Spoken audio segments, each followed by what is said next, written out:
A poor 7-year-old girl donates her kidney to save a boy, without fully understanding the consequences. The boy's father, a billionaire, is touched by the girl's generosity and decides to change her life.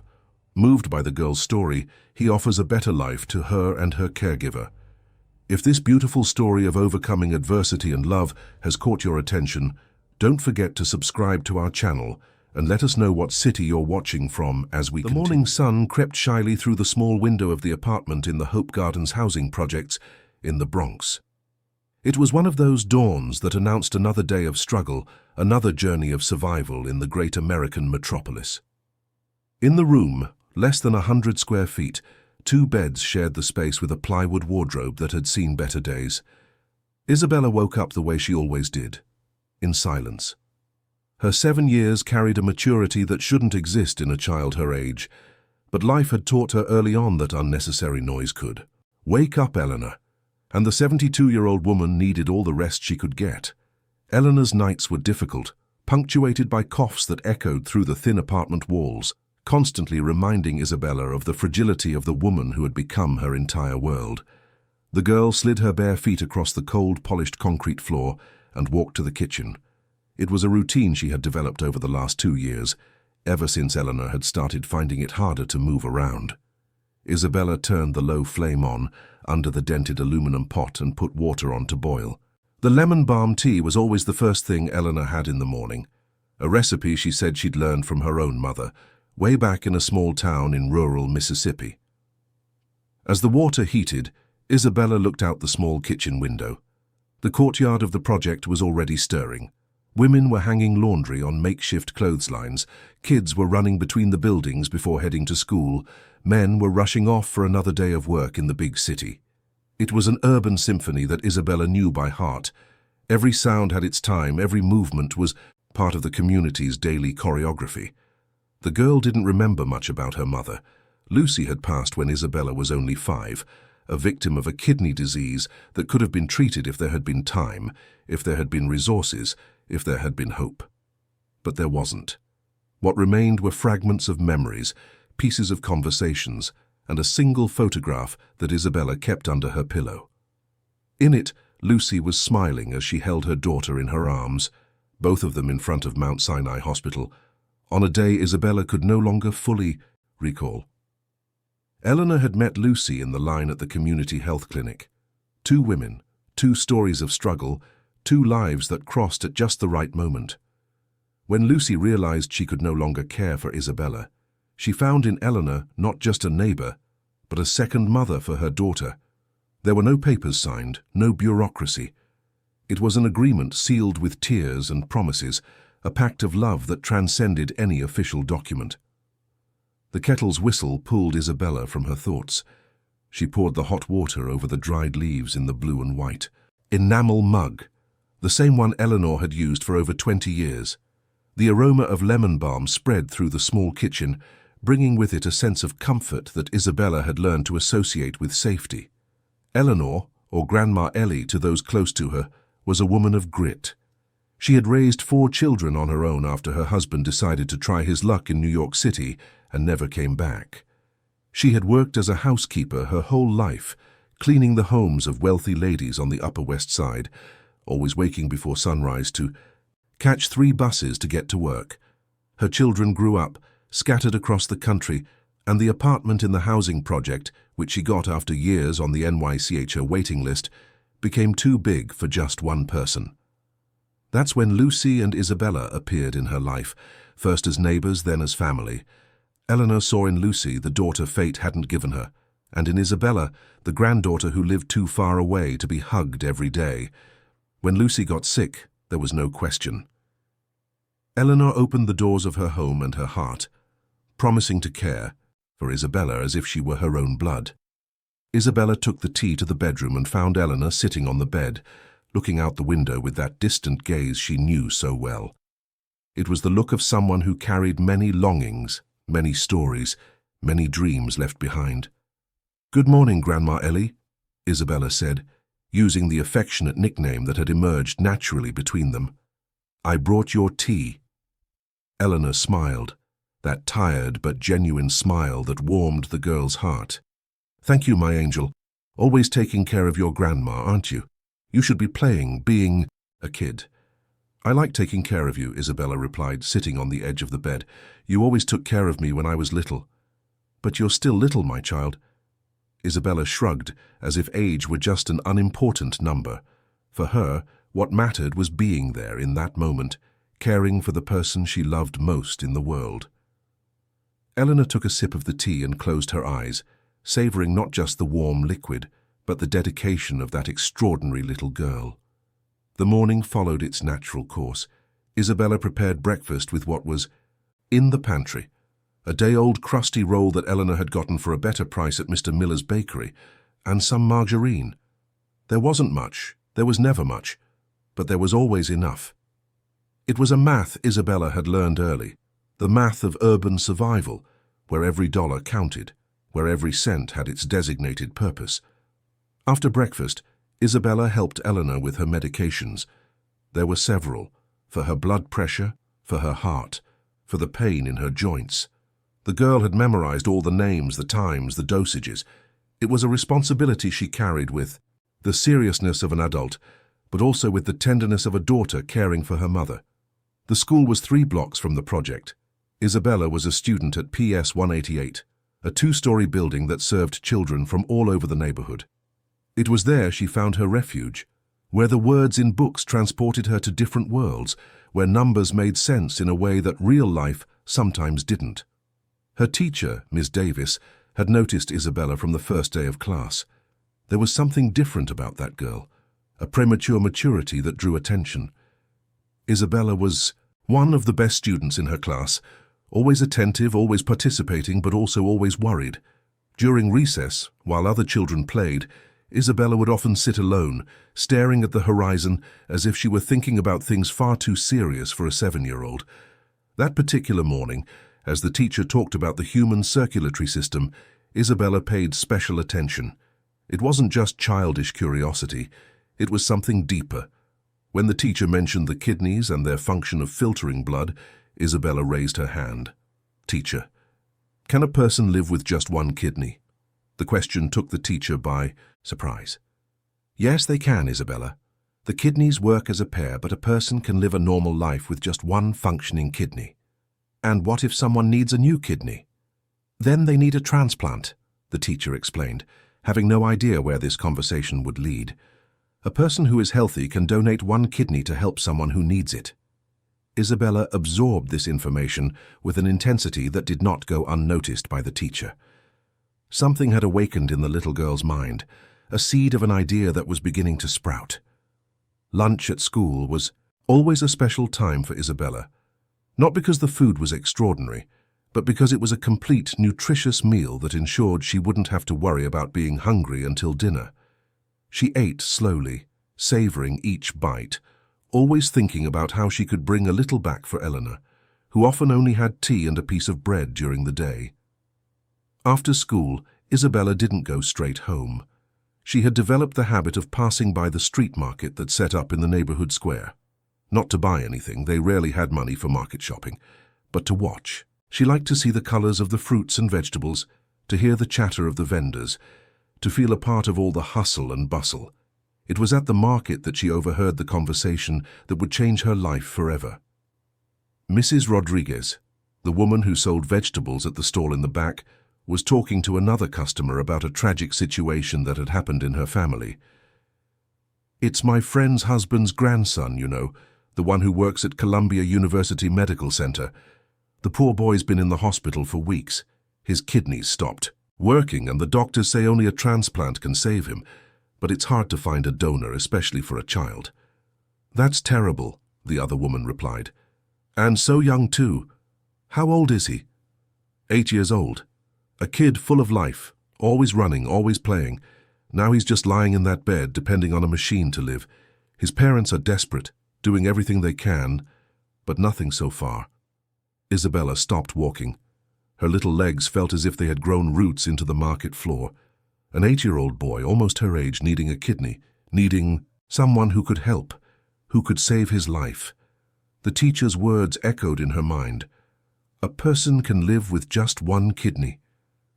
Mrs. Rodriguez, Isabella interrupted, approaching the stall. "Did you say there's a boy who needs a kidney?" The two women looked at the girl in surprise. Mrs. Rodriguez smiled tenderly.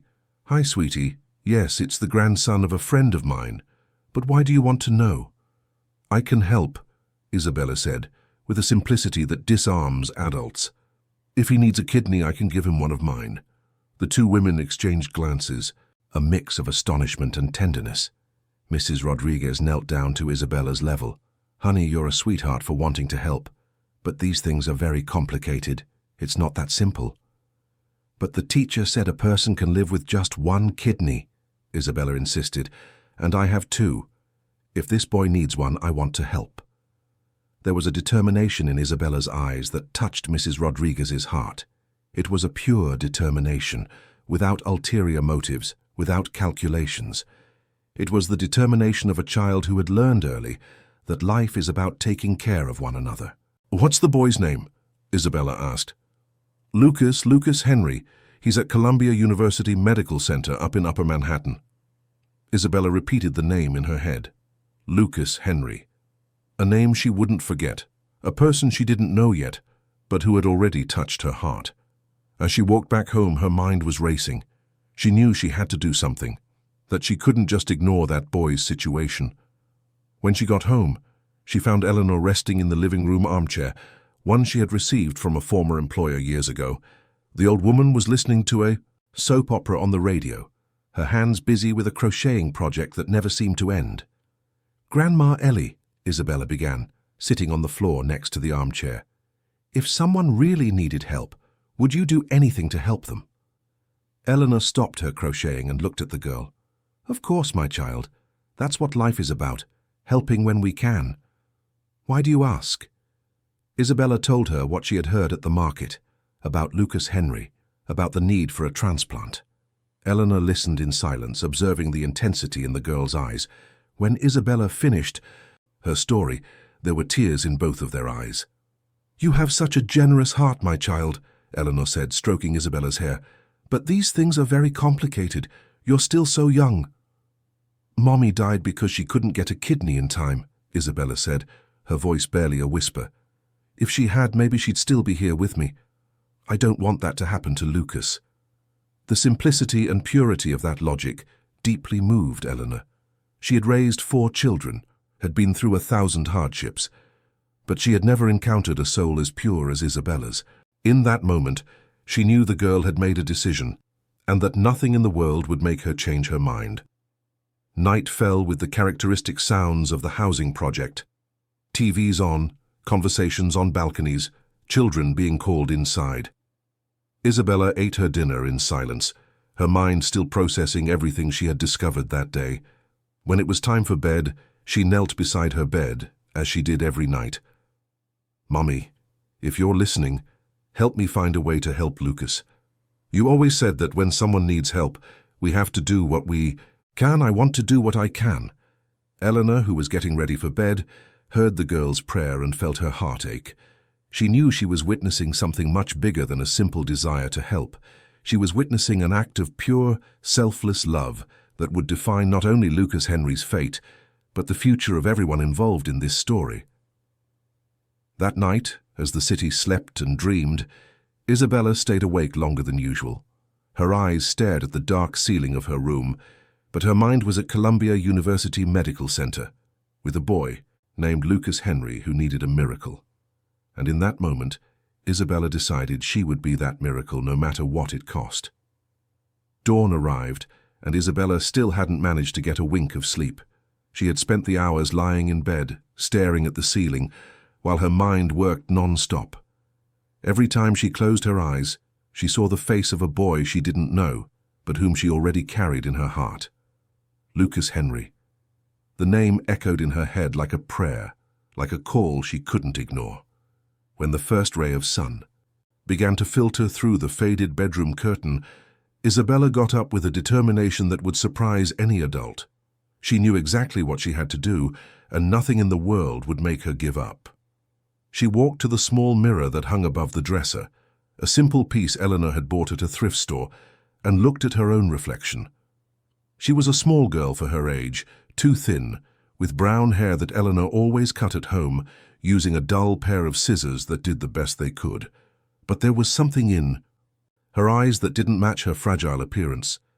It was an inner strength, a determination that came from somewhere deep inside, perhaps inherited from Lucy, perhaps forged by the hardships of life. Isabella dressed in silence, choosing her best outfit, the navy blue skirt she had gotten from school the year before, and a white blouse that Eleanor had washed and ironed with such care it looked new. She combed her hair as best she could and put on the sneakers that were already tight, but still worked for walking around the city. Before leaving the room, she knelt by the bed again and whispered a prayer. It wasn't a prayer asking for protection for herself, but asking for the strength to help someone in need. It was the kind of prayer only pure souls can make, where the I disappears and only love for one's neighbor remains. Eleanor was still asleep when Isabella left the apartment. The girl had left a simple note on the kitchen table. "Grandma Ellie, I went to take care of something important. I'll be back soon. I love you." She took the few dollars she kept in an old coffee can, money she had saved penny by penny, denying herself small wants to build up that little fund. The morning was chilly, typical of a New York autumn. The streets of the housing project were beginning to wake up, with the movement of workers heading out for another day of struggle in the big city. Isabella walked through the familiar streets until she reached the bus stop on the main avenue. She had memorized the bus routes by listening to adults' conversations, paying attention to the destinations displayed on the bus's signs. Columbia University Medical Center was in Upper Manhattan, a trip that would take over an hour from the Bronx. Isabella had never made this journey alone, but there was a certainty inside her that eliminated any fear. She got on the first bus that would take her toward the city center, paid her fare with coins she pulled from her pocket, and sat near the window. During the ride, Isabella watched the city wake up. New York was a giant that never fully slept, but it had a special energy in the early morning. It was the time of dreamers, of people who woke up early to chase their goals, of the workers who built the city every day with their hands and their sweat. Isabella felt like a part of that energy, a part of that current of people who don't give up. In the heart of the city, she got off and looked for the next bus. She asked a man selling newspapers on the corner which bus went to Upper Manhattan, specifically to the area around the medical center. The man, impressed by the politeness and determination of the small girl, explained in detail how to get there, even drawing a makeshift map on a piece of paper. The second part of the journey was even longer. Isabella sat next to an elderly woman who was going to visit her daughter who had just given birth, and the two chatted for the entire ride. The woman, whose name was Mrs. Peterson, was charmed by Isabella's maturity, and when she learned the reason for the girl's trip, she was moved. "My dear, you have a beautiful soul. God will bless you for this." "I just want to help," Isabella replied simply. "If it were me, I'd want someone to do the same thing." Mrs. Peterson held Isabella's small hand and said a silent prayer. There was something about that child that touched people in a special way, a purity that was contagious. When the bus stopped in front of Columbia University Medical Center, Isabella's heart began to race. It was an imposing building, much larger than any place she had ever visited. People were constantly coming and going, some in a hurry, others walking slowly, carrying the weight of worries that only a hospital can bring. Isabella said goodbye to Mrs. Peterson with a tight hug and got off the bus. For a moment she stood on the sidewalk, watching the movement. It was intimidating, but she took a deep breath and remembered why she was there. Lucas Henry, a boy who needed help, and she had that help to offer. The hospital entrance was a world of its own. There was a huge reception area, with several clerks in blue uniforms, computers, constantly ringing phones, people sitting and waiting, others rushing down the hallways. Isabella had never seen so much activity in one place. She went to one of the receptionists, a young woman with her hair tied back and a tired but kind smile. Isabella waited her.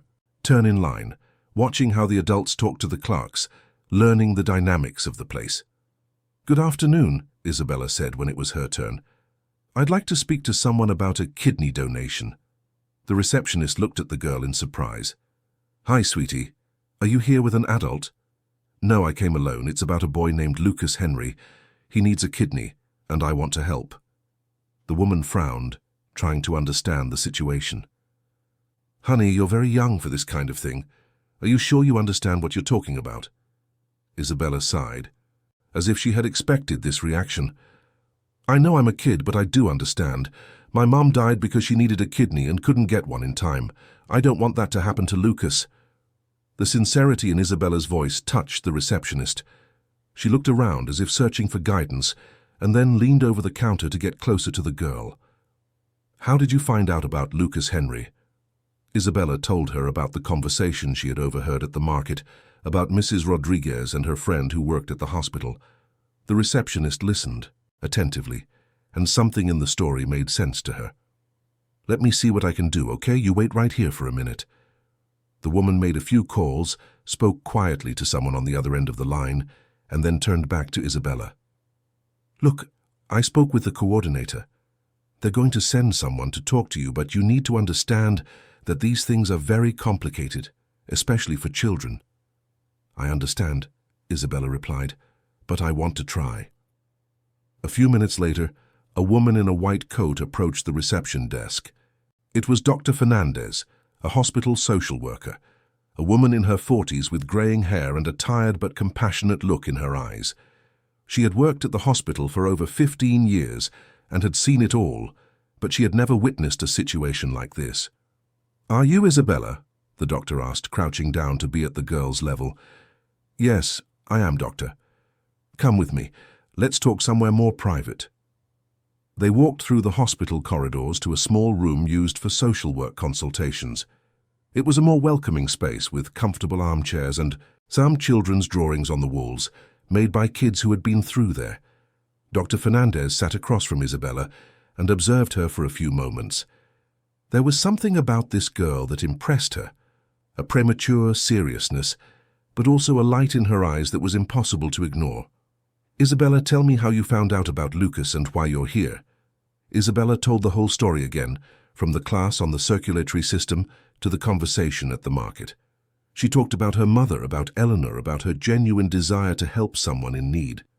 The doctor listened in silence, taking notes occasionally, but mostly observing the girl's expression. Do you understand that donating a kidney is a very serious surgery? The doctor asked when Isabella had finished.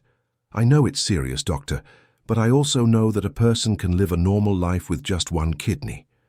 And if I can help Lucas live, I want to do that. And your guardians, do they know you're here? Isabella looked down for the first time since she had arrived at the hospital. No, I didn't tell Grandma Ellie. She would have been worried and maybe wouldn't have let me come. Dr. Fernandez smiled slightly. She had worked on many transplant cases, but she had never encountered a determination as pure as this. At the same time, she knew she had to be realistic with the girl. Isabella, I really admire your desire to help. It's a beautiful gesture, and it shows what a generous heart you have. But there are many rules and procedures for organ donation. First, you would have to do a lot of tests to see if your kidney is compatible with Lucas's. Then, your guardians would have to give their permission, because you're still a minor. But is it possible? Isabella insisted. Technically, yes, it's possible. We've had cases of children donating to other family members, but it's a long and complicated process. Isabella brightened at the answer. So I can do the tests? The doctor hesitated for a moment. She knew she should contact the girl's guardians before anything else, but she also sensed that something special was happening here. She decided to take it one step at a time. I'll do this. First, I'm going to talk to Lucas's team to see if they're still looking for donors. Second, I'll need to talk to your guardians. Can you give me a phone number for Eleanor? Isabella gave her the number for their landline at home, the only one they had.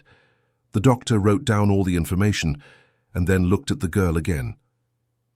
Would you like to meet Lucas? The question took Isabella by surprise. Can I? I'll see if it's possible. He's been here for a few weeks, and maybe a visit would do him good. But first, let me talk to his doctors. Dr. Fernandez stood up and asked Isabella to wait in the room. She left, determined to better understand this extraordinary situation. In her 15 years at the hospital, she had seen a lot of generosity, but she had never witnessed anything as pure as this little girl's gesture. While Isabella waited, she looked at the drawings on the walls.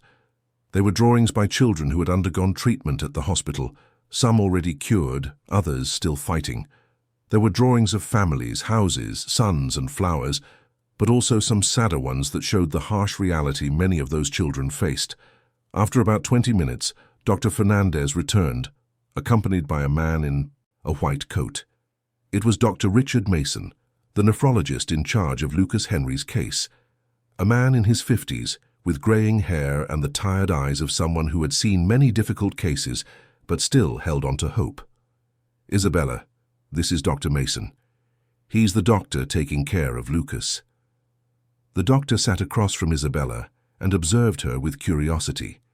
He had heard the story from Dr. Fernandez, but he wanted to talk to the girl himself. "Isabella, Dr. Fernandez told me about your desire to help Lucas. It's very beautiful of you to want to do this, but I need to explain a few things about his condition." Isabella sat up straight in her chair, ready to hear everything the doctor had to say. "Lucas is very sick. His kidneys have completely stopped working, and he depends on machines to filter his blood. He's been on the transplant list for months, but it's hard to find a compatible donor, especially for children." "How do I find out if I'm compatible?" Isabella asked. "It would require several blood tests. First to determine your blood type, then more specific tests to check if your tissues are compatible. It's a process that can take a few days." "And if I am compatible?" "Then we would need your guardian's permission, a psychological evaluation to make sure you understand what you're doing, and several other medical exams to ensure you're healthy enough for the donation." Isabella absorbed all the information, but her determination didn't waver one bit. "Doctor, I want to do the tests.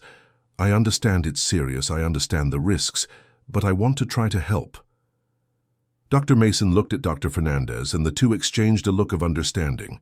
This was a unique situation that required special care. "First, we'll talk to your guardians. Then, if they give their permission, we can start the basic tests. But you understand that you might not be compatible, right?" "I understand, doctor, but at least I will have tried." At that moment, the door to the room opened and a woman in her 30s entered, her eyes red from crying. It was Patricia, Lucas Henry's mother. Dr. Fernandez had called her, telling her about the little girl who wanted to help her son. Patricia looked at Isabella with a mixture of surprise and emotion. "You're the girl who wants to help my Lucas?" Isabella stood up from her chair and extended her hand to greet the woman. "Hi, my name is Isabella. I heard your son needs a kidney, and I'd like to help." Patricia knelt in front of Isabella and held her small hands. Tears began to stream down her face. "Honey, do you have any idea what you're offering to do? I know it's a serious surgery, that there are risks, but I also know your son needs help, and I can give him that help." "But why? You don't even know us." Isabella thought for a moment before answering. "My mom died because she needed a kidney and couldn't get one in time. I know what it's like to lose someone important. If I can stop that from happening to you, I want to do it." Patricia could no longer contain her emotion. She hugged Isabella tightly, as if she were hugging an angel who had appeared in her life. It was the first time in months she had felt a real glimmer of hope. "Would you like to meet Lucas?" Patricia asked, still hugging Isabella. "Can I really?" Dr. Mason and Dr. Fernandez looked at each other again. It wasn't standard procedure, but this wasn't a standard situation either. After a few moments of reflection, the doctor agreed. "Let's make it a quick visit. But first, Isabella, you need to understand that Lucas is very weak. He's not like other kids his age." Isabella nodded, and they all walked through the hospital corridors toward the pediatric wing. Along the way, Patricia told them a little about Lucas, about how he had been an active and playful child before he got sick, about the dreams she had for his future. When they reached the room, Isabella saw a thin boy lying in bed, connected to several tubes and machines. Lucas had light brown hair, pale skin, but he still had a spark in his eyes that showed his inner strength hadn't been completely lost. "Lucas," Patricia whispered, "there's someone here who wanted to meet you." Lucas turned his head toward the door and saw Isabella. For a moment, the two looked at each other in silence, as if they recognized each other from a past life. "Hi," Isabella said, approaching the bed. "My name is Isabella." "Hi," Lucas replied in a weak voice. "I'm Lucas. Are you new here at the hospital?" "No, I came here to meet you. I heard you needed some help." Lucas looked at his mother, confused. Patricia came closer and explained, in a simple way the boy could understand, about Isabella's desire to help him. When Lucas understood, his eyes filled with tears. "You would do that for me, even though you don't know me?" "I would," Isabella answered without hesitation. "If I can help you get better, that's what I want to do." The two talked for a few minutes, discovering they had more in common than they imagined. They both liked to draw. They both loved adventure stories. They both had big dreams for the future. It was the beginning of a friendship that would change the lives of everyone involved. When it was time for Isabella to leave, Lucas held her hand. "Thank you for wanting to help me. You're the bravest person I've ever met." "And you're the strongest person I've ever met," Isabella replied. On the way back to reception, Dr. Fernandez said she would contact Eleanor that same day to explain the situation and begin the necessary procedures. Isabella agreed, knowing the time had come to tell everything to the person she loved most in the world. When Isabella finally left the hospital, the sun was already setting over New York. The trip back home seemed faster, as if she were floating. There was something different in her heart, a certainty that she was doing the right thing, a peace she had never felt before.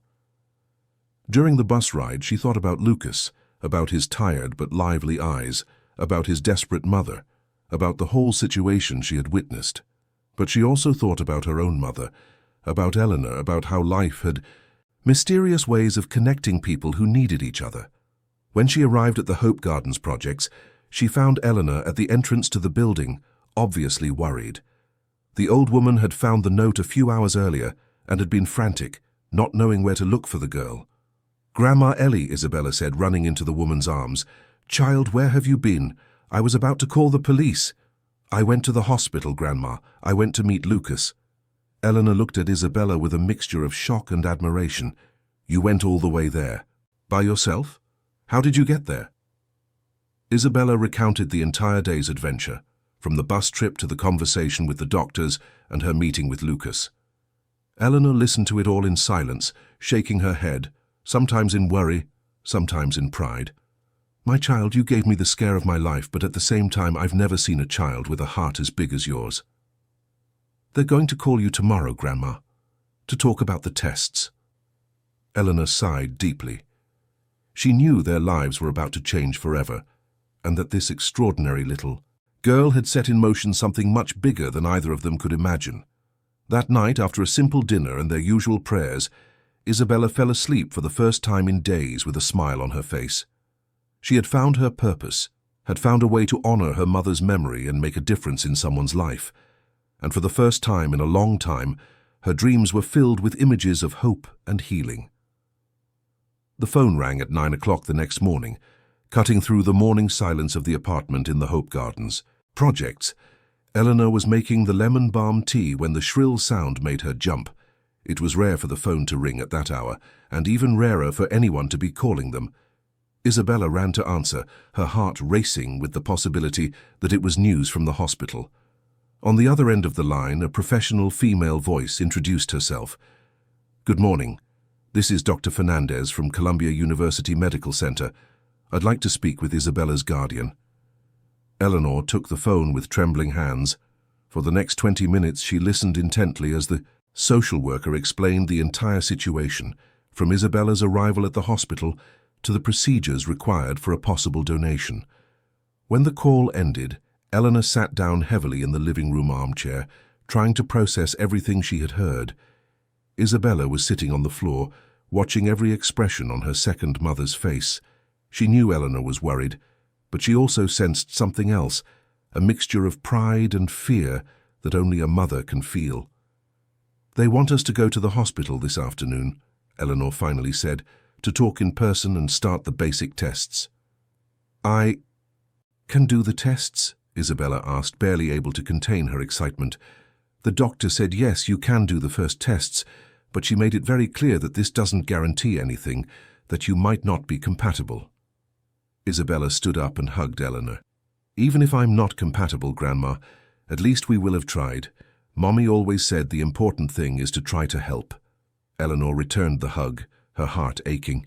She had raised 4 children and thought she knew everything about motherhood, but Isabella was teaching her something new every day about courage, generosity, and unconditional love.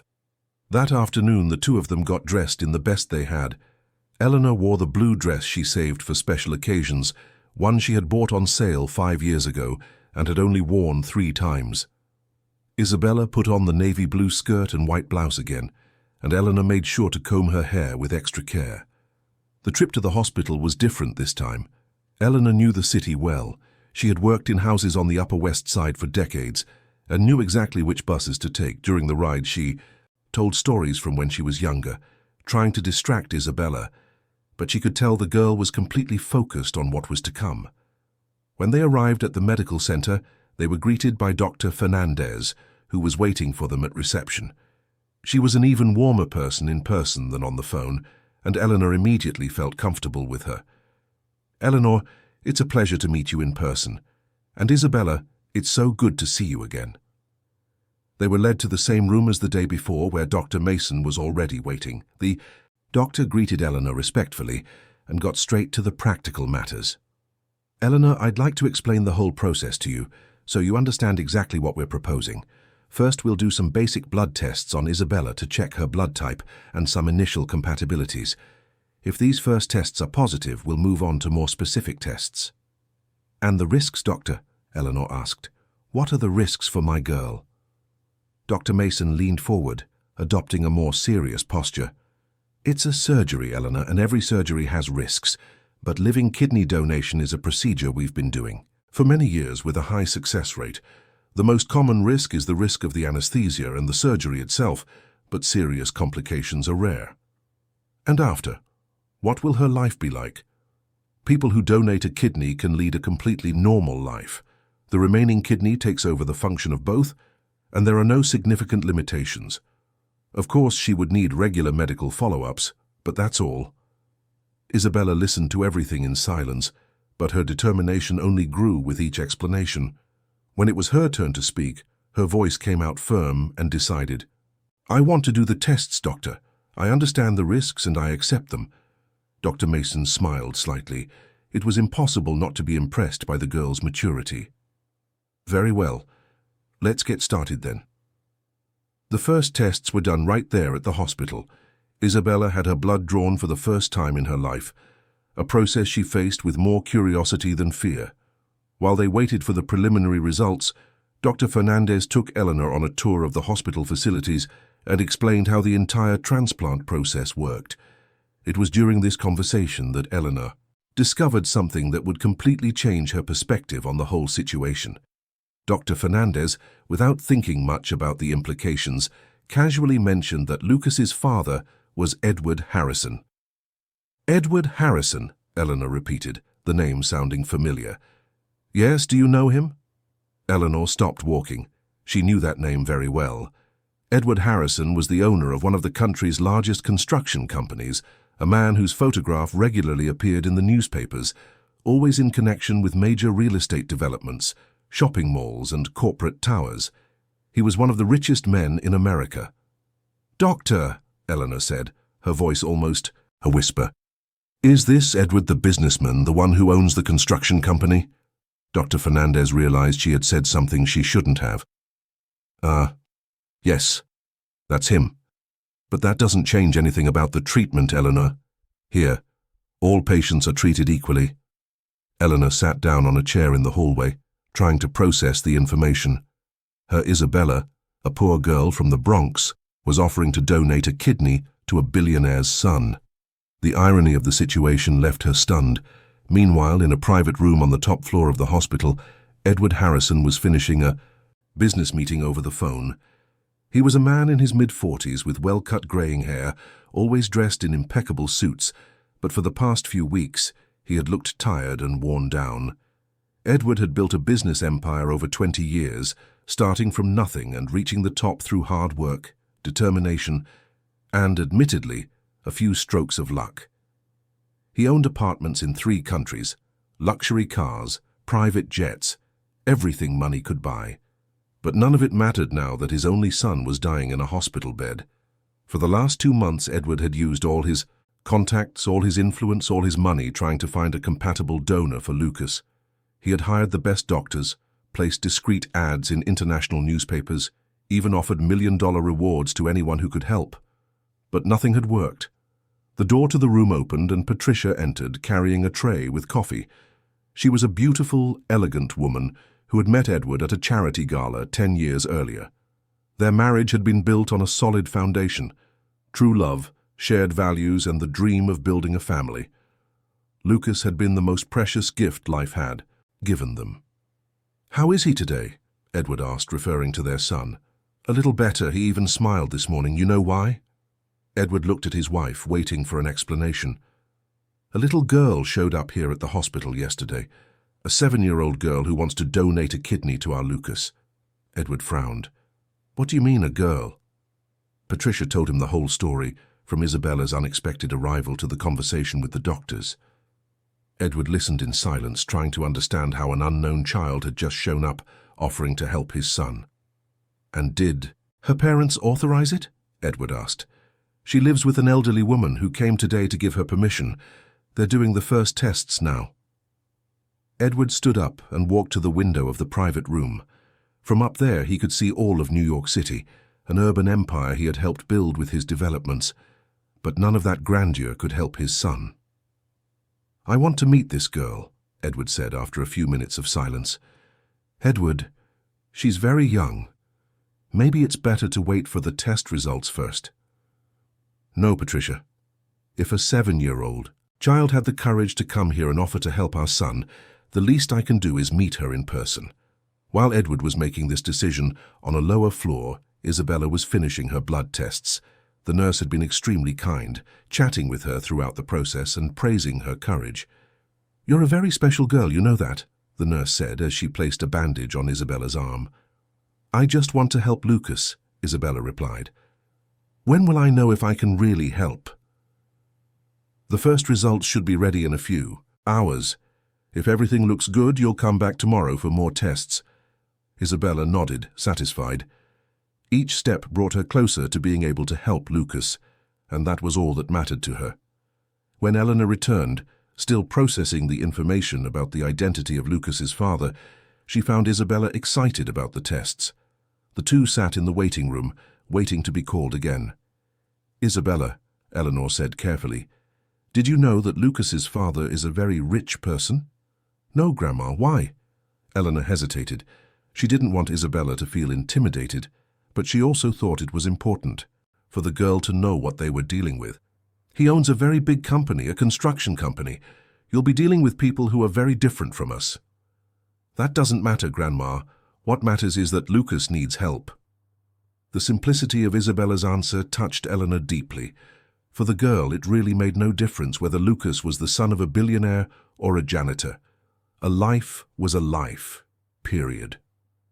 About an hour later, Dr. Fernandez appeared in the waiting room with a smile on her face. The preliminary results were in. "Isabella, Eleanor, can you come with me? We have good news." In the office, Dr. Mason was waiting for them with some papers in his hand. "The basic results are very promising," he announced. "Isabella has type O negative blood, which is compatible with Lucas. That's a very important first step." Isabella beamed. "Does that mean I can help?" "It means you can continue with the more specific tests. Tomorrow we'll do more detailed exams to check tissue compatibility. If everything goes well, we can start planning the procedure." It was at that moment that the office door opened and Edward Harrison entered, accompanied by Patricia. Eleanor immediately recognized the man she had seen so many times in newspapers and on television, and she felt small in his presence. Edward looked at Isabella with curiosity. It was hard to believe that this small girl, dressed in simple but clean clothes, was offering to save his son's life. There was something in her eyes that impressed him immediately, a determination he recognized, because he had it within himself. "Are you Isabella?" Edward asked, crouching down to be at the girl's level.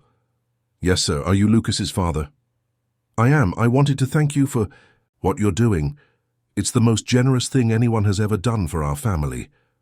Isabella looked directly into Edward's eyes, without intimidation, without fear. "You don't have to thank me, sir. Lucas is a good kid, and if I can help, I want to help." Edward felt something stir inside his chest. In his years in business, he had met all kinds of people, from corrupt politicians to unscrupulous businessmen. But he had never encountered a purity like this. It was disconcerting to see so much generosity in such a small child. "And you must be Eleanor," Edward said, turning to the elderly woman. "I'm Edward Harrison, Lucas's father." Eleanor stood up respectfully. "A pleasure, Mr. Harrison. Isabella is a special girl. She's always been this way." "May I talk with you for a bit?" Edward asked. "I'd like to get to know Isabella better, to understand why she wants to do this." They settled into a larger room, and Isabella told her story once more. Edward listened intently, asking occasional questions, trying to understand the mind of this extraordinary child. When she mentioned her mother's death for lack of a transplant, Edward felt a tightness in his chest. "And you're not afraid of the surgery?" Edward asked. "A little, yes, but fear can't stop us from helping others, right?" Edward looked at Patricia, and the two exchanged a look filled with emotion. It was impossible not to be moved by the girl's determination. "Isabella, if the tests come back positive and you really can help Lucas, I want you to know that our family will be eternally grateful. If there's anything we can do for you and Eleanor, anything at all, you just have to ask." Isabella thought for a moment. "Can I ask for something now?" Of course, anything. I'd like to see Lucas again. I want him to know the first tests went well." Edward smiled, the first genuine smile he had managed in weeks. "Of course. Let's go right now." They all walked together through the hospital corridors toward Lucas's room. Along the way, Edward watched Isabella, trying to understand how a child of only 7 had developed such emotional maturity and generosity. When they entered the room, Lucas was awake, drawing in a notebook Patricia had brought for him. When he saw Isabella, his face lit up. "Isabella, I'm so glad you came back. I came to tell you some good news," Isabella said, approaching the bed. "The first tests went well. My blood is compatible with yours."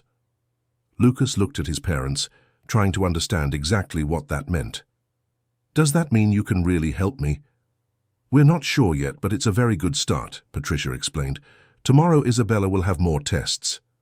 Lucas held Isabella's hand. "Thank you for doing this for me. I don't even know how to thank you." "You don't have to. When you get better, we can play together, okay?" "Okay, I have lots of toys. At home. When I get out of here, you can come play with me." Edward watched the interaction between the two children and felt something he hadn't felt in a long time. True hope.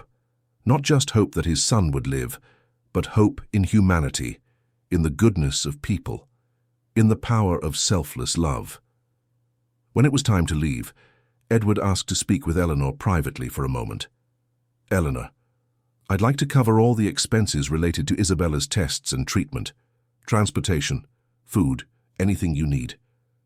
Eleanor hesitated. It was a tempting offer, as money was always scarce, but she also had her pride. "Mr. Harrison, that's very generous, but please," Edward insisted, "let me do at least this.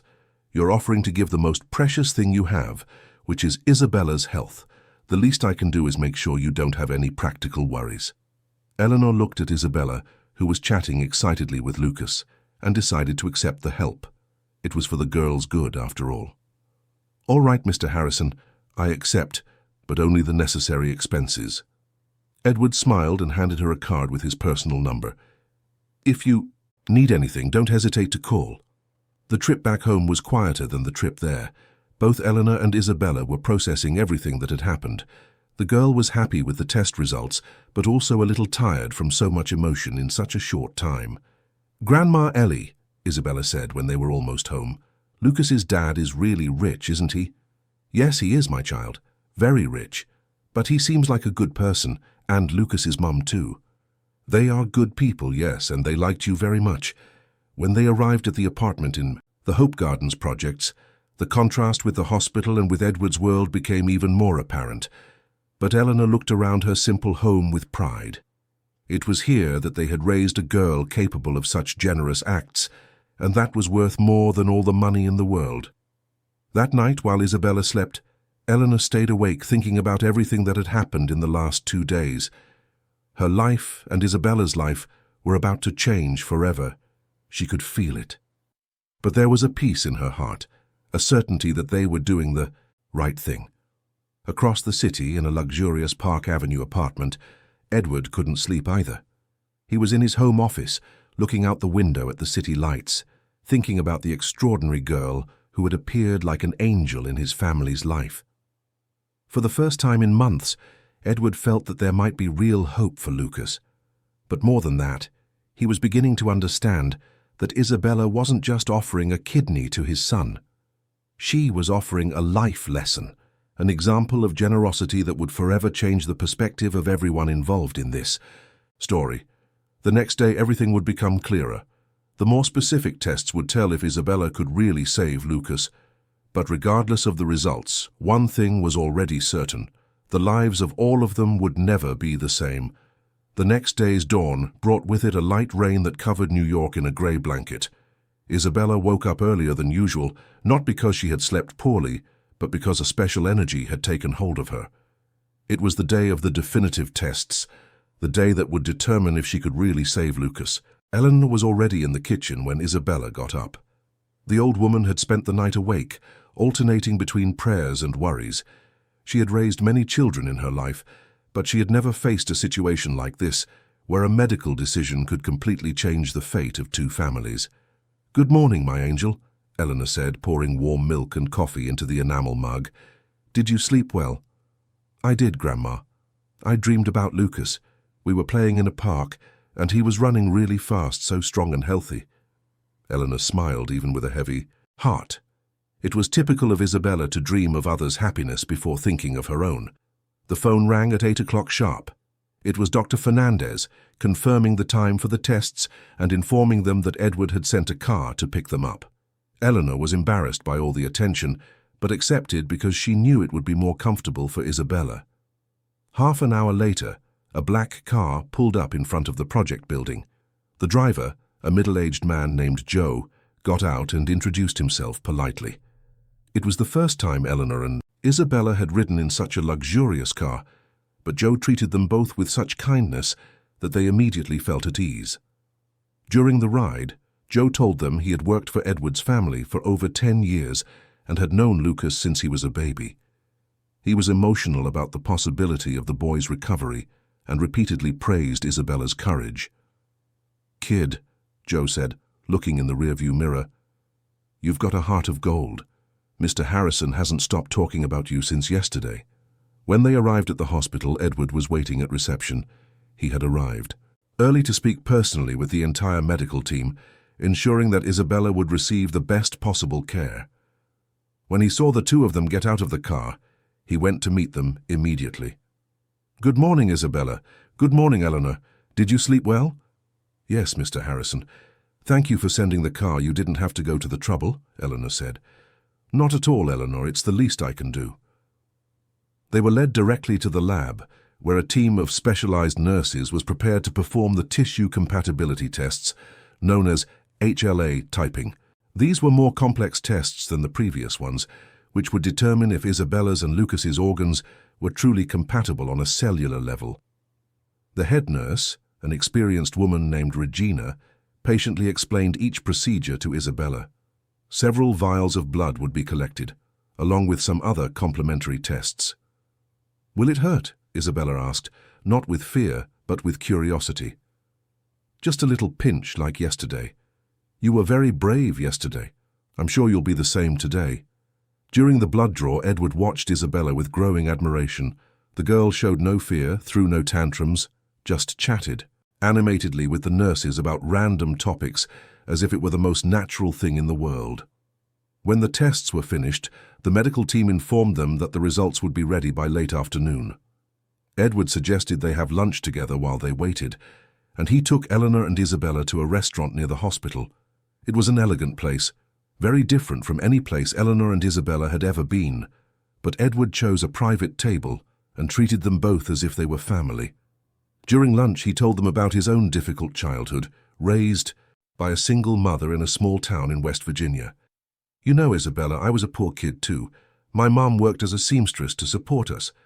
I understand what it's like to live with little money but with a lot of love." Isabella listened intently, realizing that Edward wasn't just a rich man, but someone who had fought to get where he was.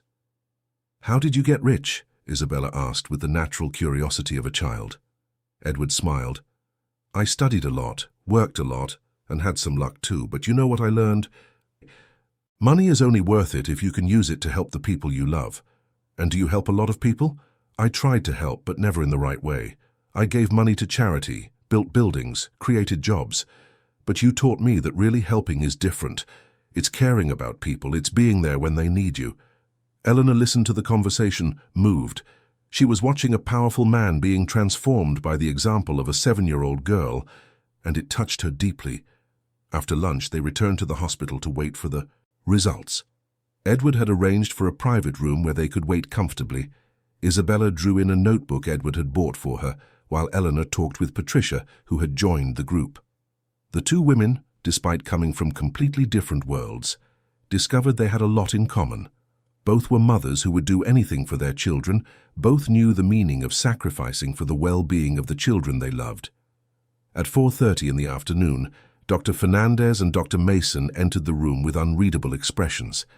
Edward stood up immediately, followed by everyone else. "We have the results," Dr. Mason announced, opening a folder with several papers. The silence in the room was almost palpable. Edward held Patricia's hand, Eleanor pulled Isabella close, and everyone awaited the verdict that would change their lives. "The tissue compatibility tests are positive. Isabella is a highly compatible donor for Lucas. On the scale we use, she has one of the best matches we've ever seen." Isabella jumped for joy. "Does that mean I can help Lucas?" "Yes, it does, Isabella. You can save his life." Edward felt his legs tremble. After months of despair, there was finally a real light at the end of the tunnel. He knelt in front of Isabella and held her small hands. "Isabella, you just saved my son. I don't even know how to thank you." "You don't have to thank me, sir. I'm happy I can help." Dr. Fernandez then explained the next steps. A few more tests would be needed to ensure Isabella was in perfect health, a psychological evaluation to confirm she fully understood what she was doing, and then they could schedule the surgery. "And when can the surgery be?" Patricia asked anxiously. "If all goes well with the additional tests, we can do it next week," Dr. Mason replied. "Lucas's condition is stable, but the sooner we do it, the better." Isabella was excited again. "Can I see Lucas now? I want to tell him the good news." "Of course you can," Edward said. "Let's all go tell him." When they entered Lucas's room, the boy was sleeping but woke up when he sensed people around his bed. When he saw Isabella, he smiled immediately. "Isabella, how were the tests?" "They went great, Lucas. I can really help you." Lucas looked at his parents, trying to make sure he had understood correctly. "Does that mean I'm going to get better?" "Yes, it does, my son," Patricia said, tears in her eyes. "Isabella is going to give you a new kidney, and you're going to be completely cured." Lucas tried to sit up in bed, excited by the news. "Isabella, you're the bravest person in the whole world.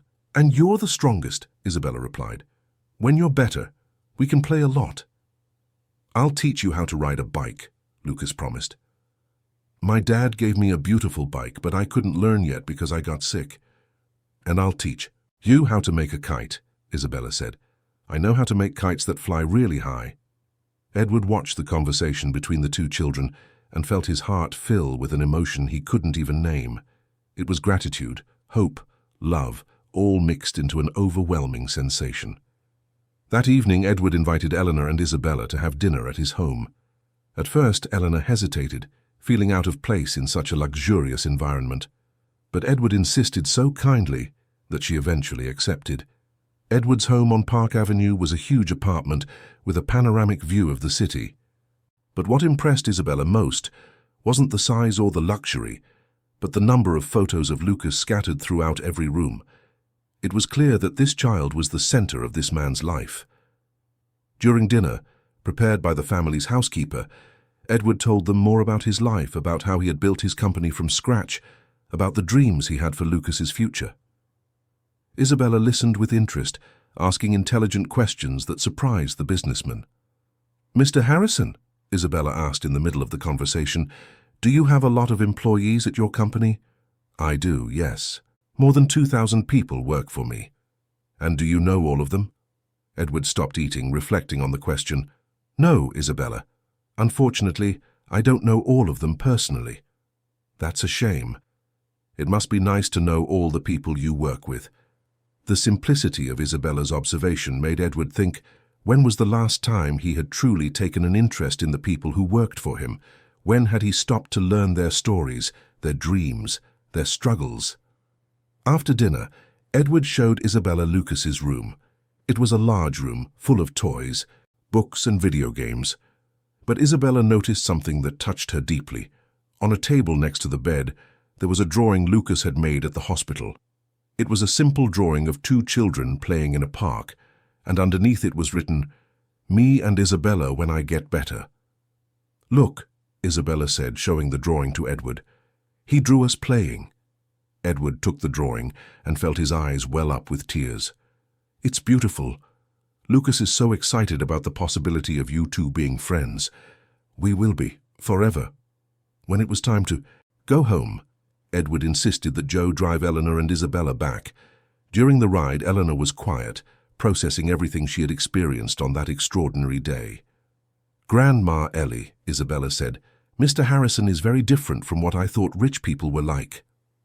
"How so, my child?"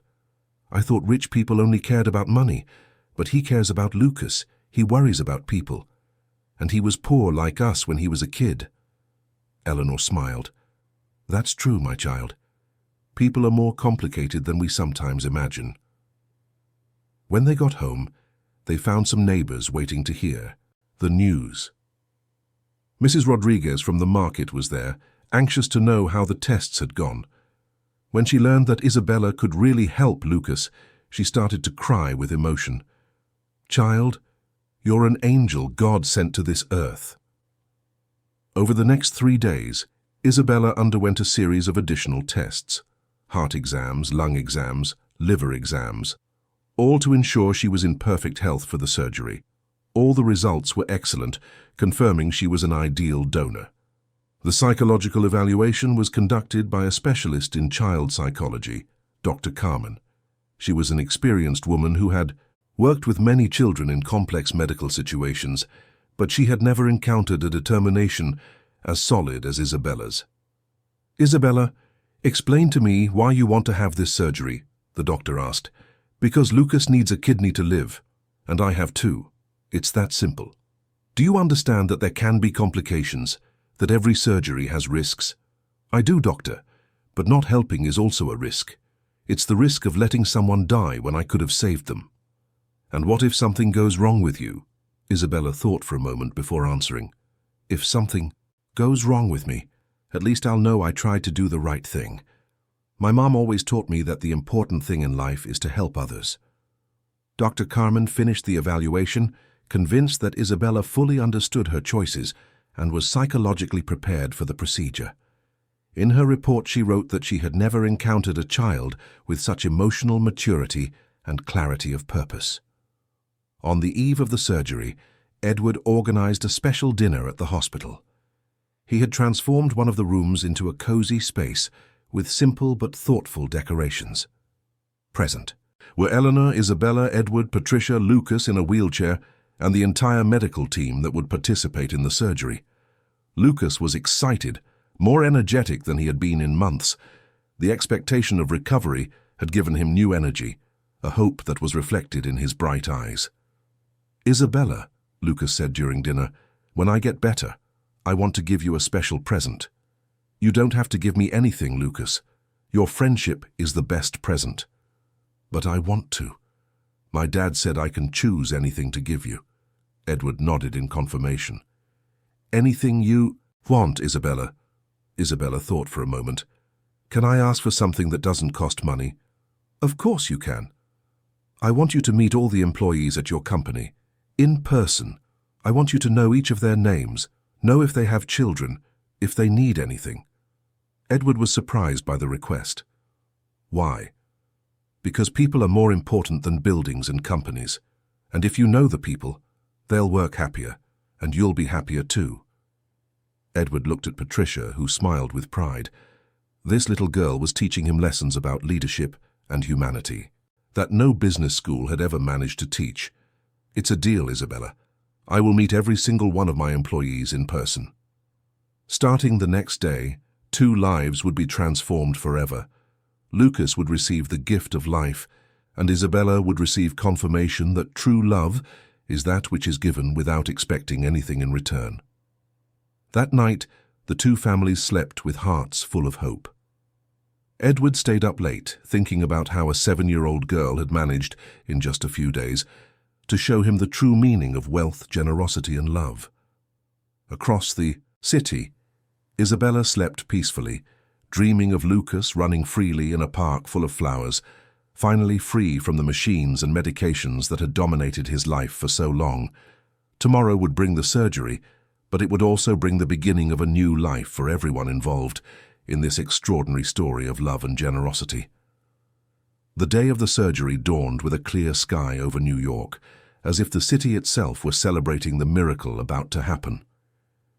Isabella woke at 5 in the morning, not from nervousness, but from the excitement of finally being able to truly help Lucas.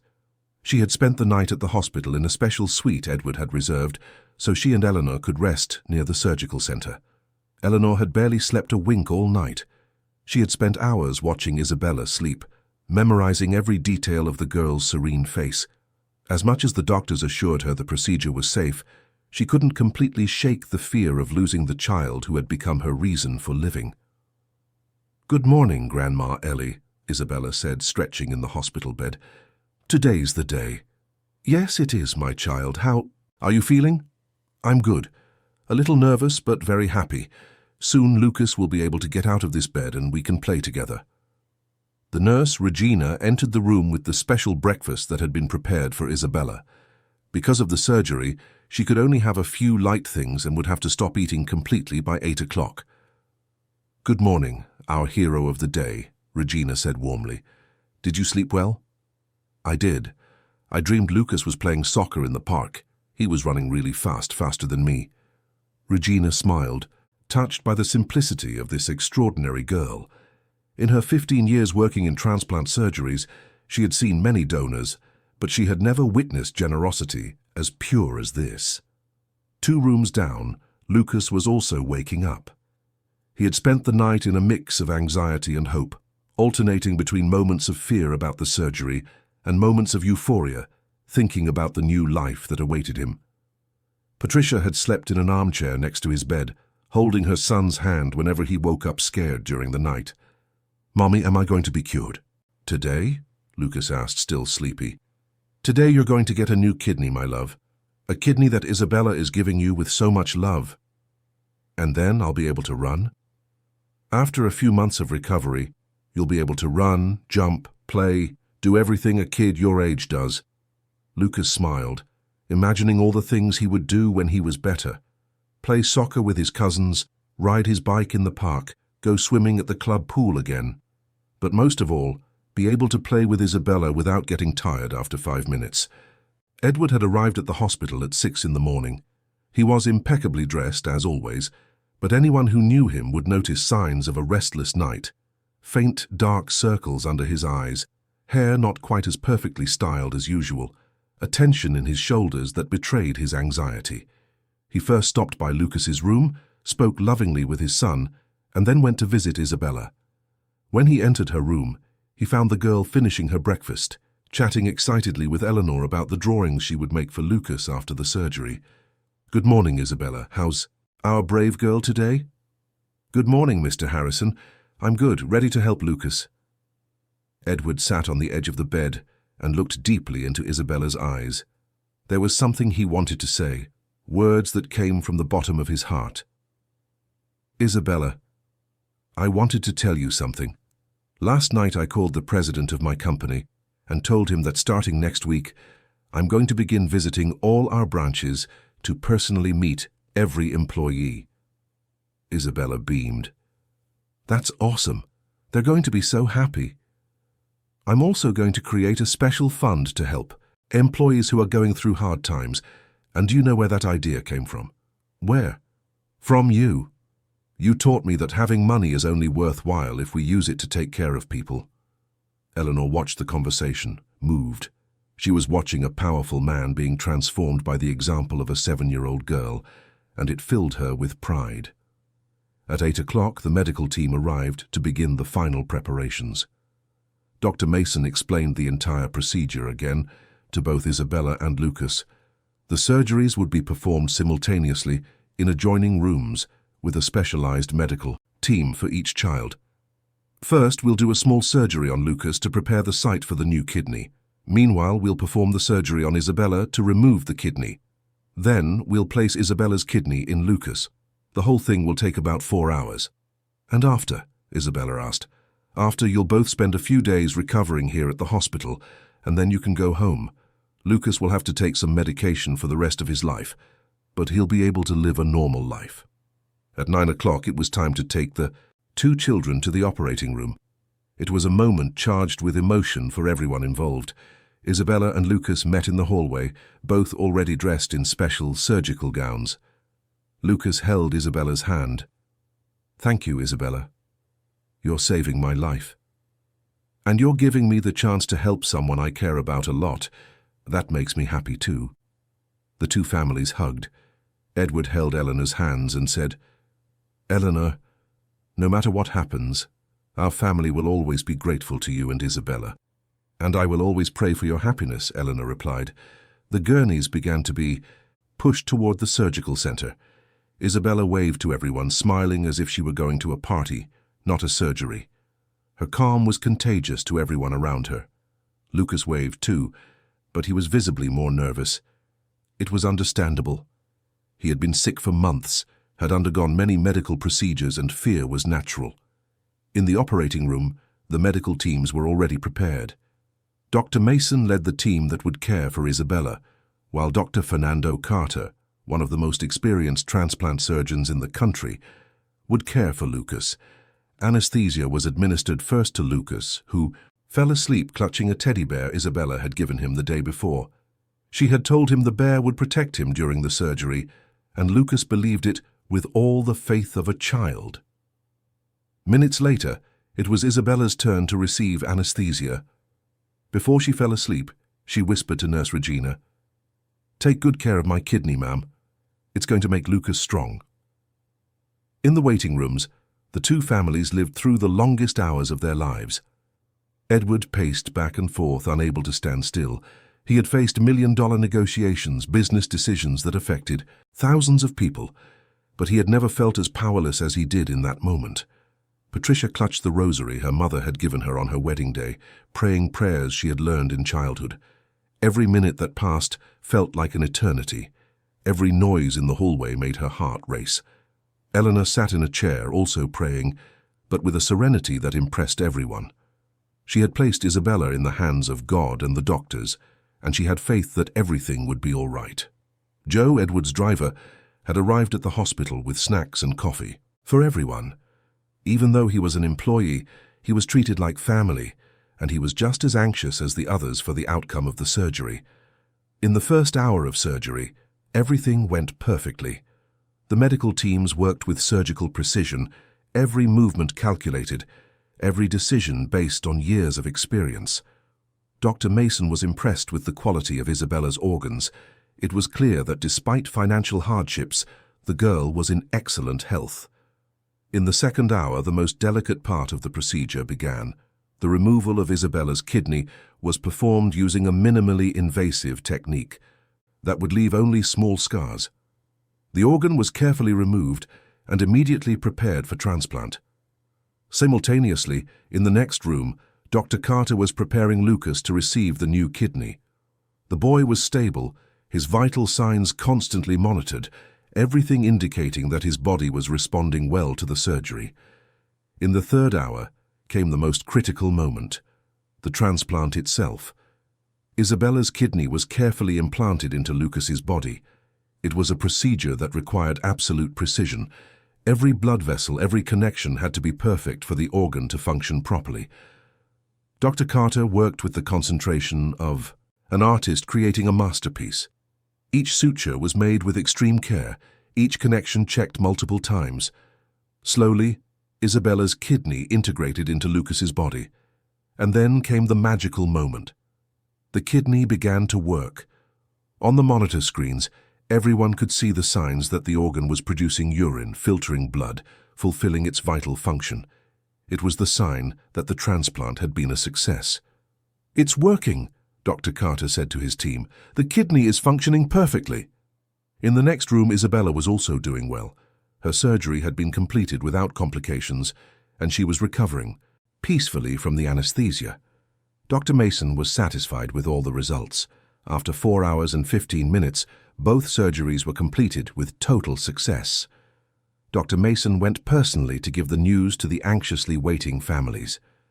When he appeared in the waiting room, still in his surgical scrubs, everyone stood up immediately. He was smiling, and that smile said everything before he even uttered a word. "Everything went perfectly," the doctor announced. "Both surgeries were a complete success. Isabella is fine, Lucas is fine, and the kidney is already functioning perfectly." Edward felt his legs give way. Patricia burst into tears of relief. Eleanor raised her arms to the sky, thanking God. It was the moment they had all been waiting for, the moment the miracle was finally realized. "When will they wake up?" Eleanor asked. "Isabella is already waking up. She's going to a special recovery room now. Lucas will take a little longer because his surgery was more complex, but he should wake up in the next few hours." "Can I see Isabella?" Eleanor requested. "Of course, but she's still a little drowsy from the anesthesia." When Eleanor entered the recovery room, she found Isabella awake, but her eyes were still heavy. The girl smiled when she saw her second mother. "Grandma Ellie, did everything go okay?" "Yes, my child. Everything went perfectly. You saved Lucas's life." "Good. Now he can play with me." Edward asked to enter the room as well. When he saw Isabella awake and smiling, he couldn't contain his emotion. He knelt beside the bed and held the girl's small hand. "Isabella, how can I ever thank you for what you did?" "You don't have to thank me, Mr. Harrison. I did it because I wanted to, and now Lucas is going to be okay, right? Yes, he's going to be okay, completely cured." 2 hours later, Lucas also woke up. When he opened his eyes and saw his parents by his bed, his first question was about Isabella. "How's Isabella, Mom?" "She's fine, my love. Her surgery went perfectly too." "And me, how am I?" Patricia smiled, tears of joy streaming down her face. "You're cured, my son. You have a new kidney, and it's already working." Lucas tried to feel a difference in his body, but he was still under the effects of the anesthesia. However, there was something different in his spirit. It was as if a heavy cloud that had been hanging over him for months had finally lifted. "When can I see Isabella?" "Tomorrow, when you're both a little better." In the following days, the recovery of both children was exceptional. Isabella adapted quickly to life with one kidney, showing an energy that impressed the entire medical staff. Lucas, meanwhile, showed signs of improvement with each passing day. His color returned to normal. His energy gradually increased and the sparkle in his eyes came back. On the third day after the surgery, Isabella was finally allowed to visit Lucas. She arrived in his room in a wheelchair, still following the doctor's orders not to exert herself.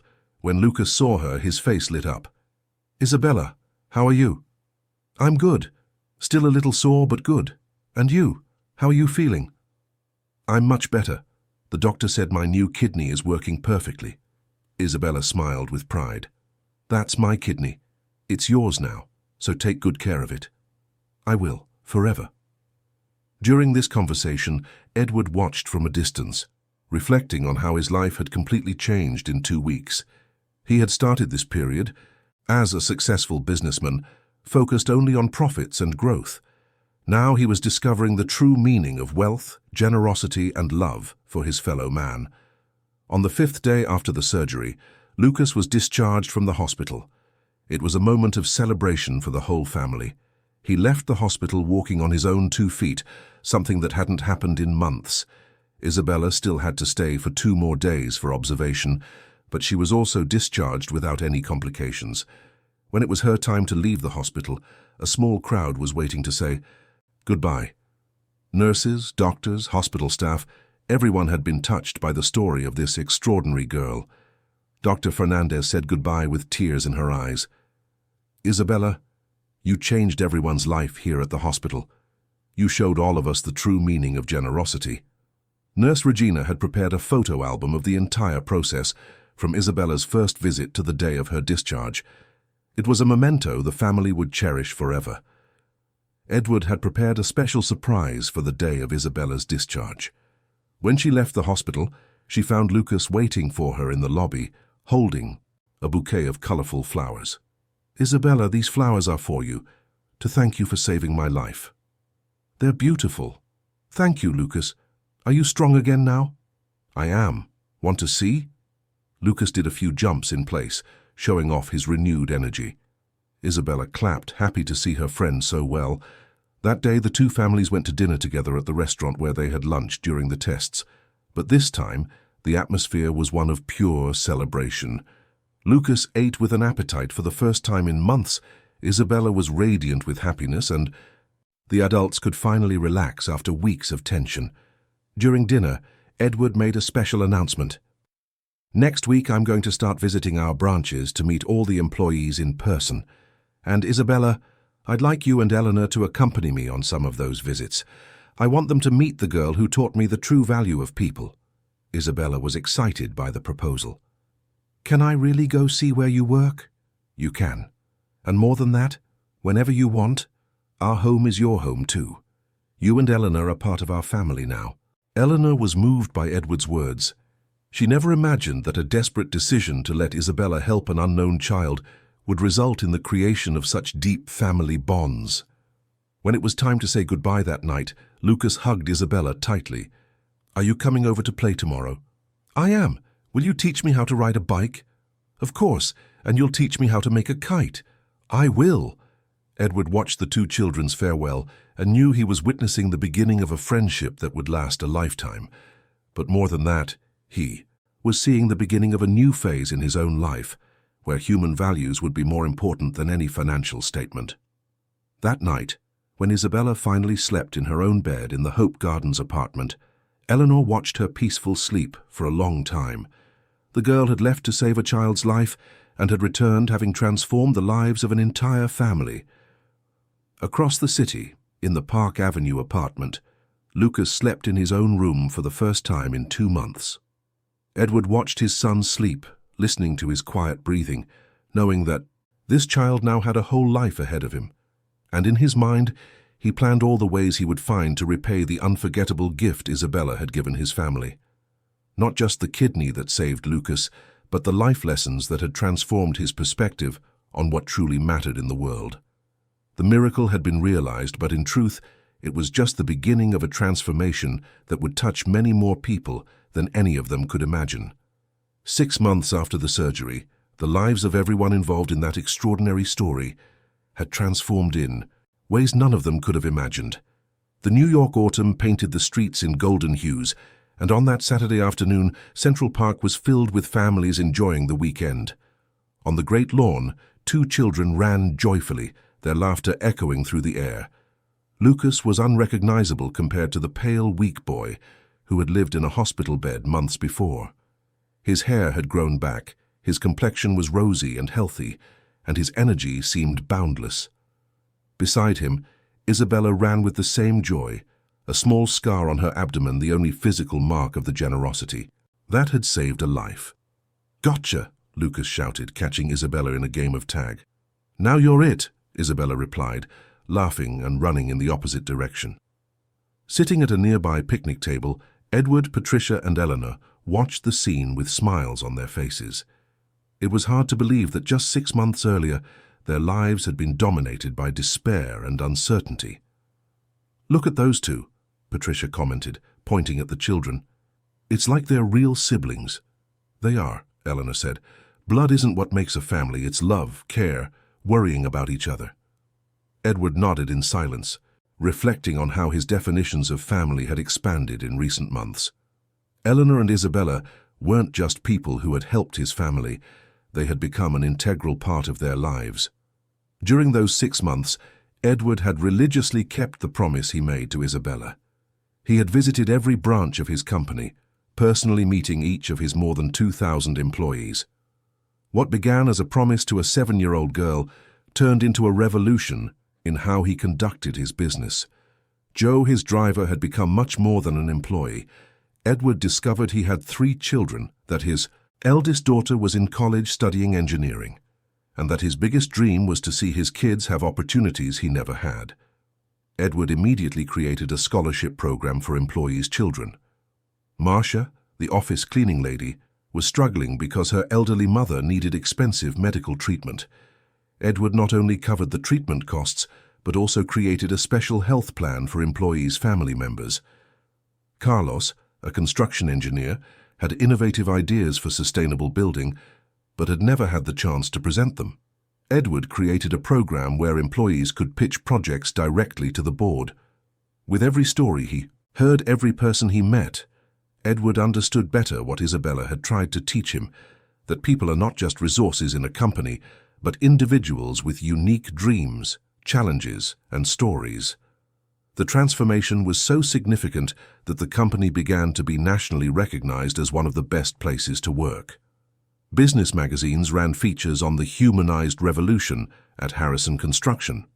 Other CEOs sought out Edward to understand how he had managed to increase productivity while creating a more humane work environment.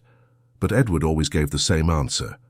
A 7-year-old girl taught me, the secret is to treat every person as if they are the most important thing in the world. In one of these articles, the story of Isabella and Lucas was told publicly for the first time.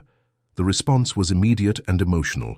Letters arrived daily at Edward's office from people sharing their own stories of generosity, from families who had been inspired by Isabella's example. One letter in particular deeply touched Edward. It was from a woman in Miami who wrote that her 8-year-old granddaughter had offered to donate bone marrow to her younger brother after hearing Isabella's story on television. "Your Isabella showed my little granddaughter that kids can save lives too," the letter said.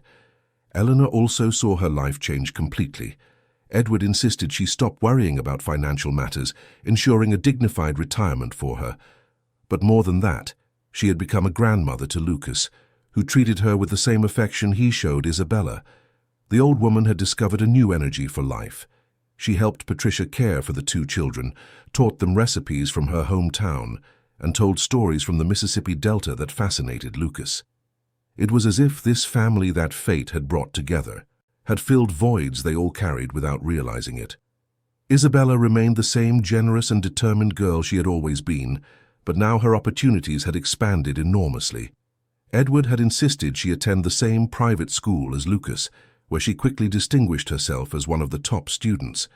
Her new teacher, Ms. Helen, was impressed not only with Isabella's intelligence, but with her emotional maturity. "She treats all her classmates with a kindness that is rare even in adults," she reported to Edward at a parent-teacher conference. Isabella had made many friends at the new school, but she never forgot her roots. Every Saturday she made a point of returning to the Hope Gardens projects to visit old neighbors, play with the kids there, and stay connected to where she came from. It was on one of these visits that she met Maria, a 6-year-old girl who had just arrived at the project with her family, fleeing hardship in rural Oklahoma. Maria was shy, struggling in her new school, and felt out of place in the big city. Isabella immediately took an interest in helping the girl. She asked Edward if he could arrange a spot for Maria at their school, offered to help her with her studies, and soon became her best friend and protector. "See, Mr. Harrison," Eleanor commented when she heard about the situation. "Our Isabella is still the same generous girl she's always been." "And she always will be," Edward replied. "It's in her nature to want to help others." Lucas, for his part, had adapted perfectly to life post-transplant. He religiously took the medications he needed to prevent rejection of the kidney and had regular medical checkups, but he lived like any other child his age. He had learned to ride a bike as promised, and now pedaled through the park with the skill of someone who had never been sick. He had also fallen in love with swimming, a sport the doctors recommended as ideal for his physical development. But the passion that most defined him was soccer. He played for a local youth team, and his dream was to become a professional player when he grew up. "I'll dedicate all my goals to Isabella," he always said, when asked about his aspirations. The friendship between Isabella and Lucas had evolved into something even deeper than friendship. They were true soul siblings. They had sleepovers at each other's houses at least twice a week, studied together, played together, and defended each other as if they were blood relatives. One afternoon, Edward witnessed a scene that moved him deeply. An older boy was teasing Lucas at school, saying he was different because he took medicine every day. Isabella, who was smaller than the bully, stood in front of Lucas and said firmly, "He's not different, he's special. And if you mess with him, you'll have to mess with me too." The bully, intimidated by the small girl's determination, chose to walk away. Lucas hugged Isabella tightly and whispered, "Thanks for always protecting me." When Edward got home that day and told Patricia the story, they both got emotional. "They really are siblings," Patricia said, "in the purest and truest sense of the word." A year after the surgery, Edward organized a special party to celebrate the anniversary of the miracle, as they had started calling the transplant date. The party was held in his building's event hall, but the guests weren't just close family and friends. Edward had invited the entire medical team that participated in the surgery, employees from his company who had been particularly touched by the story, neighbors from the Hope Gardens projects, teachers from the children's schools, and even some of the families who had written letters inspired by Isabella's story. Dr. Fernandez attended the party and gave a moving speech. "In 15 years of working with transplants, I have never seen a case that touched so many people as this one.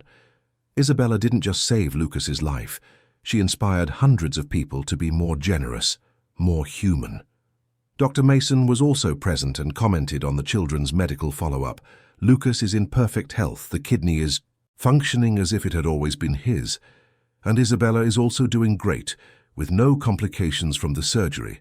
Medically, it was an absolute success." But the most emotional moment of the party was when Isabella and Lucas stood together on a small makeshift stage to thank all the guests. "I wanted to thank everyone who is here," Isabella began, with her characteristic naturalness. "But mostly I wanted to say that I didn't do anything special. I just helped a friend who needed help." "And I wanted to thank Isabella for saving my life," Lucas continued, "but I also wanted to thank her for teaching me that we can always help others, even when we're kids. And we both want to say that if anyone here knows someone who needs help, we want to help too," they concluded together. The audience erupted in applause, many with tears in their eyes, all touched by the simplicity and purity of these two extraordinary children. After the party, when only the two families remained to help clean up, Edward pulled Isabella aside for a private chat. "Isabella, you know you've completely changed my life, right?" "How so, Mr. Harrison?" "Before I met you, I thought being rich was about having a lot of money. You taught me that being rich is having people you love, being able to help when someone needs it, and making a difference in others' lives. And you really are making a difference. All your employees say you've changed so much that you're much kinder to everyone now." Edward smiled. "It's true. And you know what else has changed?" "What?" "Before, I worked to make money. Now, I work so I can help more people. The money has become a means, not an end. That's so cool. And are you happier this way?" "Much happier. I've never been this happy in my life." 2 years after the transplant, the transformation in everyone's lives was solidified. Edward had expanded his social projects, creating a foundation that helped low-income families with health, education, and housing issues. The Isabella and Lucas Foundation, as it was named, had already helped over 500 families. Lucas was in the 5th grade, was one of the top students in his class, and was the captain of the school's soccer team. His health was perfect, and doctors confirmed he could lead a completely normal life, without limitations. Isabella was also in the 5th grade, in a different class from Lucas, but the two remained inseparable. She had developed a special passion for the biological sciences, always saying she wanted to be a doctor when she grew up to help other children, just as Dr. Mason had helped them. Eleanor, at 74, was more active and happier than she had been in decades. She had become a sort of official grandmother to both children, and her life wisdom was constantly sought not only by Isabella and Lucas, but by other young people in the neighborhood. Patricia had resumed her personal projects, pursuing a master's degree in psychology, inspired by the work Edward was doing with his company's employees. She wanted to specialize in helping families going through health crises. One Sunday afternoon, while the entire extended family was gathered for lunch at Edward's house, Lucas asked a question that took everyone by surprise. "Dad, when I grow up, can I work at your company?" Edward smiled. "Of course you can, son. But why?" "Because I want to keep helping people like you started doing after you met Isabella." "And I want to help too," Isabella chimed in. "When I graduate from medical school, I want to take special care of poor children who don't have money for treatment." Eleanor, who was serving dessert, paused to watch the conversation with a proud smile. "You two are going to make a big difference in the world when you grow up." "We're already making a difference, Grandma Ellie," Isabella replied. "The teacher said our story has already inspired more than 20 families to register as organ donors. And our school project raised $5,000 to help that family who lost their house in the fire," Lucas added. Edward watched the conversation and realized that these children had understood from a very young age something that many adults take a lifetime to learn, that true happiness comes from the ability to make a difference in the lives of others. In that moment, he remembered how he had met Isabella, a small girl, dressed in simple clothes, who had shown up at the hospital offering something impossible to buy, her own kidney to save a stranger. Now, watching this family that fate had united, Edward understood that the real miracle hadn't just been the transplant. The real miracle had been the transformation that a 7-year-old child had brought about in so many lives. Edward's company was thriving more than ever, but now with a higher purpose. His employees were happier, more productive, more loyal. Turnover had dropped dramatically, and the company had become a national benchmark for corporate social responsibility. The story of Isabella and Lucas was documented in books, became the subject of academic papers on childhood generosity, and inspired national organ donation campaigns. But for them it remained simply the story of how two children became best friends and soul siblings. In one of the final scenes of that extraordinary journey, on a sunny spring afternoon, Isabella and Lucas were in the park near Edward's house, flying kites they had built themselves. The kites danced in the wind, soaring higher and higher, as if trying to touch the sky. "Isabella," Lucas said, watching his kite climb, "do you think your mom can see us from where she is?" "I think so, Lucas, and I think she's very happy to see that we're friends, that you're okay, and that we're still helping other people. I also think my mom, if she were alive, would be proud to know I received a kidney from someone as special as you." Isabella smiled, holding tightly to the kite string. "We're going to be friends forever, right, Lucas?" "Forever," Lucas confirmed, "and when we grow up, we'll keep helping people together." "Always together," Isabella agreed. The kites continued to rise, dancing in the New York afternoon breeze, carrying with them the dreams and hopes of two children who had learned early that life's greatest treasure is not what you receive, but what you give. Edward, watching that perfect scene from a distance, whispered a prayer of gratitude. He had begun this journey as a man rich in money but poor in purpose. Now, thanks to a 7-year-old girl who had appeared like an angel in his life, he was truly rich.